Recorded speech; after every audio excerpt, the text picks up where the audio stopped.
on first innings. The side which bat first and leads at least 200 runs shall have the option required the other side following the innings. The same option shall be available in matches of shorter duration with the minimum leads as follows: 150 runs in a match of 3 or 4 days, 100 runs in a 2-day match, 75 runs in a 1-day match. Notification: a captain shall notify the opposing captain and the umpires of his intention to take up this option. Once notified, the decision cannot be changed. First day play last. If no play takes place on the first day of match, shall apply in accordance with the number of days remaining from the start of play. The day on which play first commences shall count as the whole day for the purpose of, irrespective of the time at which play starts.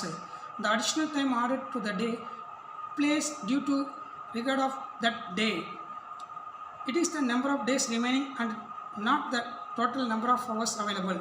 Play will have taken places as soon as